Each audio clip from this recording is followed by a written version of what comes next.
After last week's video about AI and sci-fi, I had a few thoughts about a couple of other genres as well. I mean, these are by no way comprehensive. These are just a few ideas that popped into my head and I just wanted to share with you. You may agree, you may not, and there's certainly a lot more to cover, but these are just a few things that came to me.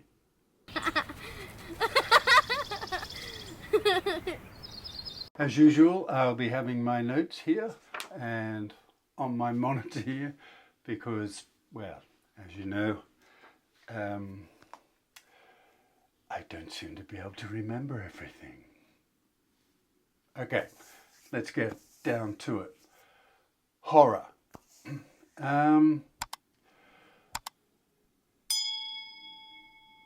With AI being able to analyze and have access to all sort of horror material and responses and things like that, AI will allow you to really narrow in on exact timing and for how to get that jump scare, or when to put it in and when not to, and how much time to lead up to it, and how do you build up to it. I mean, all that happens now, but you could, with all this information, you could narrow it down to a precise, almost frame by frame to get it just right. So that is something which will be possible, or that is possible. With all of these things, I'm going to give you my overall view at the end, but I'm just going to say some things which are possible now. So you can optimize the pacing, and which allows you to reveal those terrifying moments for maximum impact. The other thing is visuals in horror films. You'll be able to create things that even go beyond your imagination, I suppose, in ways, because you can imagine something, and assuming you're a master of the prompts, you can suggest something and then you can just go off on any number of tangents, because you could suggest something to AI and they come back with something, and you may want to refine it to your idea, or the AI may come back with something which is you love, which is different, and it's gone off on its own path, and you decide you want to go down that path, and you end up maybe in a completely different place, but something that you like even more. So I think it's kind of endless, the paths you can go down for,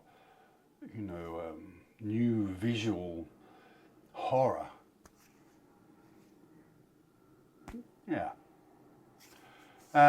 Comedy, I mean, the obvious thing is you could feed your joke into AI and have it come back with any number of variations to, try and come up with the best gag that has the best timing, whether it's written or physical, like slapstick or something. And a bit like the pacing of the jump scares in horror, you could really nail down that joke to have the biggest impact, get the most laughs. And you can, again, it's about timing and pacing, which is absolutely crucial in comedy. So you can refine it, edit it to get it just right. So there's there are some overlaps, and there always will be, in what AI can do in different genres, but certainly there is, just from what I've said, there's things you can do there that in horror and comedy which are kind of similar. It's kind of nailing it down to precision and getting variations on things that you hadn't even thought of or would never have imagined. So action and thrillers, now, I mean, there's pre-visualization software now, and it's only going to get, I guess, exponentially better with AI. Because you think of some of those complex action sequences you see in films, and to be able to describe it to AI and have it put it all together for you in a,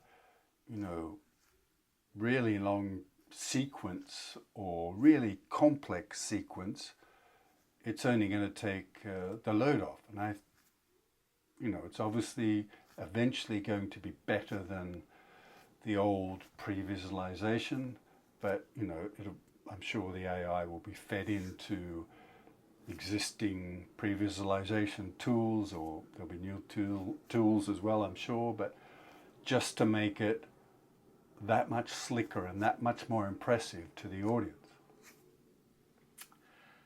And AI can also help with the story, for those cliffhangers and plot twists and things like that. It can suggest things, it can tweak things, it could feed in your... I know there's AI that does script writing already. I don't know how good it is, or maybe will ever be, with writing a whole feature screenplay, but certainly for, difficult segments or complex segments, you could certainly feed information in to get that plot twist or that cliffhanger or that whatever just right. And the other thing with action films is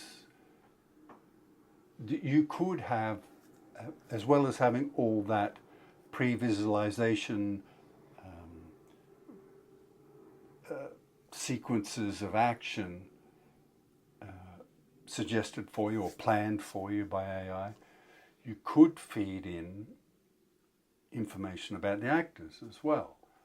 So you could access all the actors' previous performances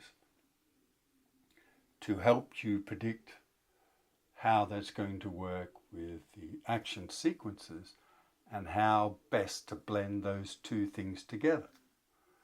And you could even make some judgments about, well, let's forget Tom Cruise for the moment, but you could make some judgments about how age might affect an action performer and how that would affect the sequences, or even if you think they'd be up to it or not, or whether it's time, after John Wick 47 that Keanu becomes the mentor rather than the main man. Who knows? But if you have all this information at your fingertips, you can combine them in ways that you never imagined, and we certainly couldn't do before, in a meaningful way. Documentaries. There's things like, obviously old footage, or maybe not obviously, that's a bit presumptuous, sorry about that. Old footage, old photos, you can revitalize them so you don't have grainy old images. You could upgrade them so that they're more engaging visually for the viewer, and that will only help you tell your story better. So, and now, even on your phone you can get apps which animate old photos, and you can do that too, go down that path. don't know how that would work with documentaries, given that, you know, you're bringing to life, I don't know, it might take you away from the truth a bit, I guess is what I'm trying to say. But certainly for revitalizing old footage and photos and things, fantastic. And research, it's got to be great for documentary research, because if you have access to so much information, then it, I assume, can only make things easier. I've never made a documentary. I think you still have a responsibility to fact check and all that kind of thing, of course, but if you can easily access information and easily translate it, if it's in other languages, to help you bring all the facts you need together, then that's got to make things easier for you. And languages, you know, in documentaries, you know, language tools now are amazing. So being able to tell your story in multiple languages, or being able to translate ancient scripts and things like that more easily can only help in telling your story.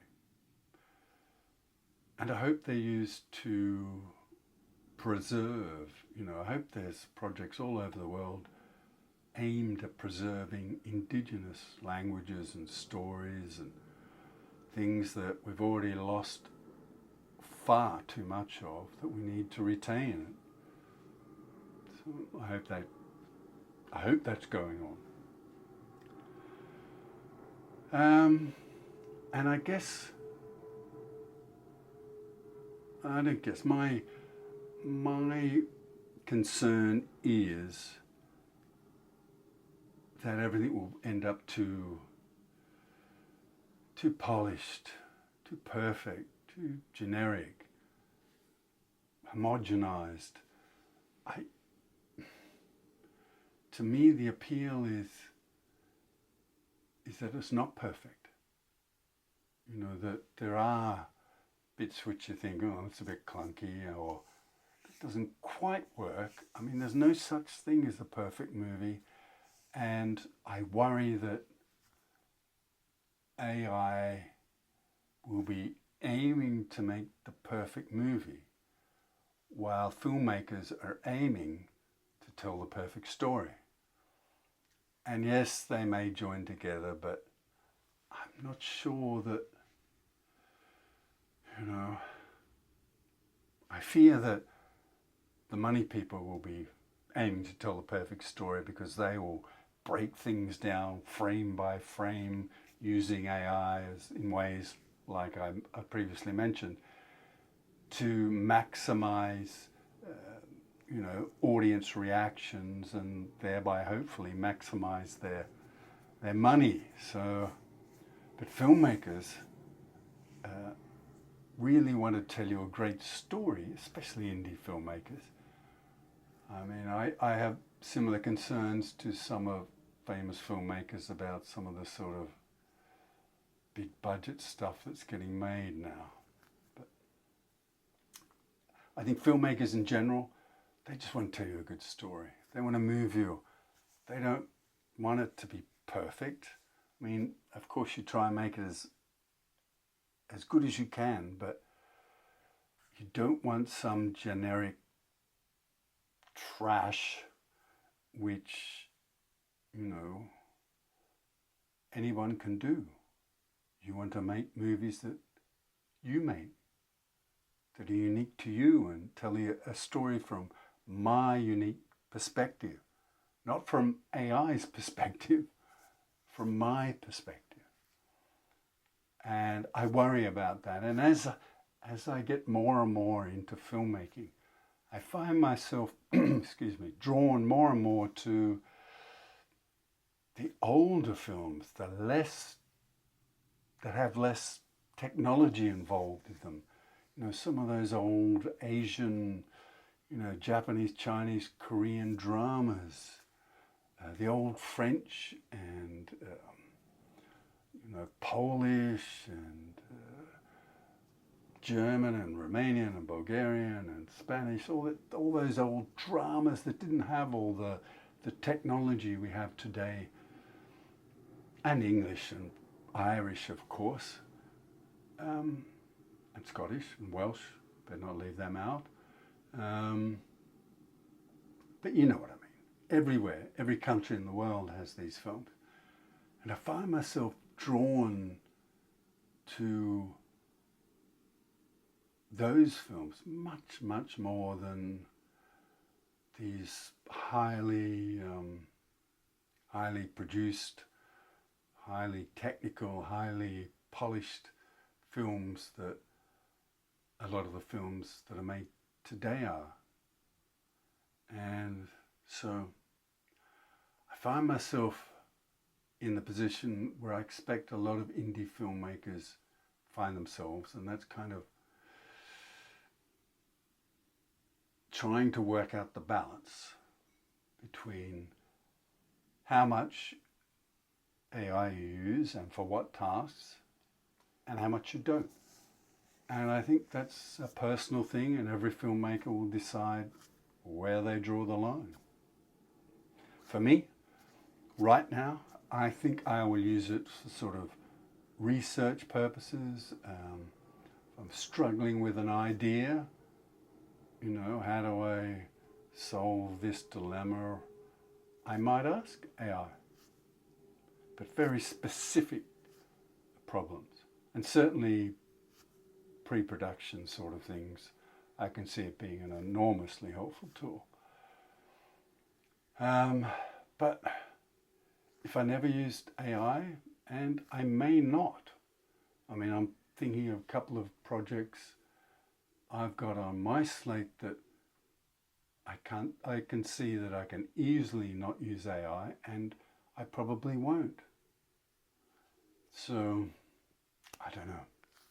It's a tricky time, but the bottom line is you've got to find your balance. For me, I don't want things to get over perfect, over technical, over polished, if you like. I want films to be a bit raw, a bit edgy, a bit not so perfect. All I want is a good story, and invariably that will come from indie filmmakers. I believe that.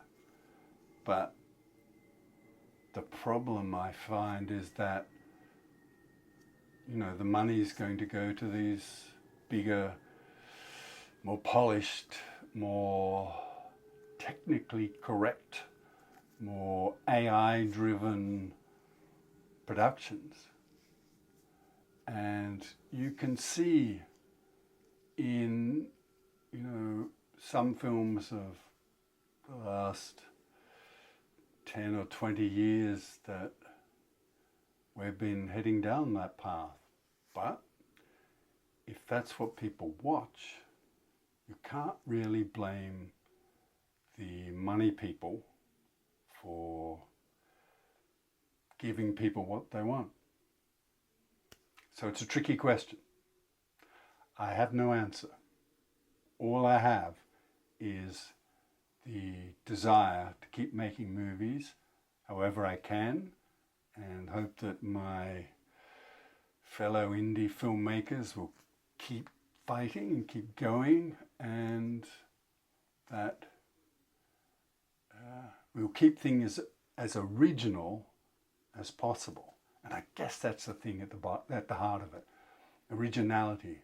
I want my originality, with all its flaws, to come through in my films, not AI's originality. So, I've gone off on a tangent. Sorry about that. But there you are. Thanks for watching. It'd be great if you could like, subscribe, hit the notifications bell, and leave a comment. I'd love to hear what you think. I hope to see you in the next one.